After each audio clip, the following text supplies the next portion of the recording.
Hello friends, எல்லோரும் நல்லா இருக்கீங்களா? எனக்கு இது வரைக்கும் சப்ஸ்கிரைப் பண்ணி சப்போர்ட் பண்ண உங்களுக்கு எல்லாருக்கும் ரொம்ப ரொம்ப தேங்க்ஸ். இந்த வீடியோவில் வந்து தையல் வேலையையும் வீட்டு வேலையும் நான் எப்படி வந்து டைம் மேனேஜ்மெண்ட் பண்ணி சரியாக செய்கிறேன் அப்படின்றத பற்றி உங்ககிட்ட எக்ஸ்பிளைன் பண்ணுறேன். என்னோடய லைஃப்பில் என்னோடய அனுபவத்தை தான் நான் உங்ககிட்ட ஷேர் பண்ணுறேன். இது உங்களுக்கு ரொம்பவே யூஸ்ஃபுல்லாக இருக்கும் அப்படின்னு நம்புகிறேன். என்ன அப்படின்னா, கட்டிங் வந்து முந்தின நாள் ராத்திரியே பண்ணி வச்சிடணும். முந்தின நாள் ராத்திரி ஒரு 10 மணிக்கு படுக்கிறோம் அப்படின்னா 10 to 11 அந்த 1 மணி நேரத்தை நம்ம கட்டிங்காக ஒதுக்கிட்டோம் அப்படின்னா காலையில் ஏஞ்சி தைக்கிறதுக்கு ரொம்பவே ஈஸியாக இருக்கும். இதுக்கப்புறமா வந்து காலையில் எழுந்திரிச்சு நம்ம வீட்டு வேலையெல்லாம் 9-10 மணிக்குள்ளே முடிச்சிட்டோன்னு வச்சுக்கோங்க. அதுக்கப்புறமா நமக்கு தைக்கிறதுக்கு ஒரு 5-6 மணி நேரம் கிடைச்சாலே போதுமானது. ஒரு 2-3 ப்ளவுஸு தைச்சிடலாம்.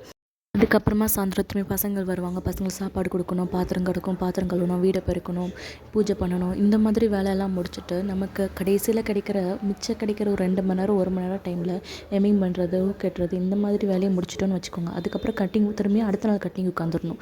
இப்படி பண்ணால் மட்டும்தான் நம்ம லைஃப்பை நம்ம வந்து கரெக்டாக மெயின்டைன் பண்ணிட்டு போயிட்டுருக்க முடியும். எல்லாருக்குமே லைஃப்பில் சக்ஸஸ் ஆகணும், ஏதாவது ஒன்று சாதிக்கணும் அப்படின்ற எண்ணம் இருக்கும். எனக்கும் அப்படி இருந்தது. இந்த வீடியோ உங்களுக்கு ரொம்பவே யூஸ்ஃபுல்லாக இருக்கும் அப்படின்னு நம்புகிறேன். இந்த வீடியோ பிடிச்சிருந்தா லைக் பண்ணுங்கள், சப்ஸ்கிரைப் பண்ணுங்கள், சப்போர்ட் பண்ணுங்கள். பாய்.